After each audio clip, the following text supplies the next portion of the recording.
నమస్తే అండి, నా పేరు క్రాంతి, పాలకుర్తి మనగ్రోమోర్ సెంటర్ స్టోర్ మేనేజర్ని. ఈరోజు మనం ముత్తారం గ్రామంలో ఉన్నాము, ఒక మహిళా రైతు దగ్గర ఉన్నాము. మేడం, మీ పేరండి?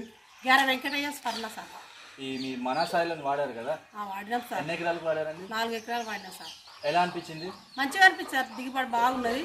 పోయినసారి యాసింగ్ చేసినాం, ఇప్పుడు వానకాలం వేసినాం సార్. పిల్లకి ఎలా వచ్చింది? పిల్లక బాగా వచ్చింది సార్, ఊరి పెరిగింది, పిల్లకి వచ్చింది, గంట కట్టింది, అన్ని మంచిగా ఉన్నాయి సార్. ఇప్పుడు దీనివల్ల మీకు చూసింది ఏమేమి గమనించారు మీరు దీంట్లో? దీని మీద బాగా దిగుబడి బాగా వచ్చింది, పంట బాగా వచ్చింది సార్. కాకుండా వరి వేయలేదు సార్. దీన్ని చూసి మా ఊరిలో కూడా అందరు దీన్ని వాడుకున్నారు. అంటే ఇప్పుడు మీ అబ్బాయి మేము కలిపి అక్కడ గొలుసులు చూసినాం, పక్కకున్న వాళ్ళది, ఇది వాడినోళ్ళది. ఇప్పుడు మీకు ఎలా అనిపించింది? మంచిగా అనిపించింది సార్. ఇంకా 10 మందికి చెప్పాలనే ఉన్నది సార్. ఇప్పుడు మీ వల్ల పక్కన కూడా వాడినంట, నిజమేనా? ఏమో సార్, బాగా మమ్మల్ని చూసి పక్క వాళ్ళు వేసుకున్నారు సార్. ఇది వాడినామని చెప్తే వాళ్ళు కూడా వేసుకున్నారు సార్. మీరైతే ఫుల్ సాటిస్ఫైడ్ ఈ మందు గురించి? అందరికి రికమెండ్ చేయొచ్చా ఇది? చేయాలి సార్, చెప్పాలి సార్. పాపం దిగుబడి అందరికి రావాలి కదా సార్. థ్యాంక్ యూ అండి, ధన్యవాదాలు. సరే సార్, ఓకే సార్.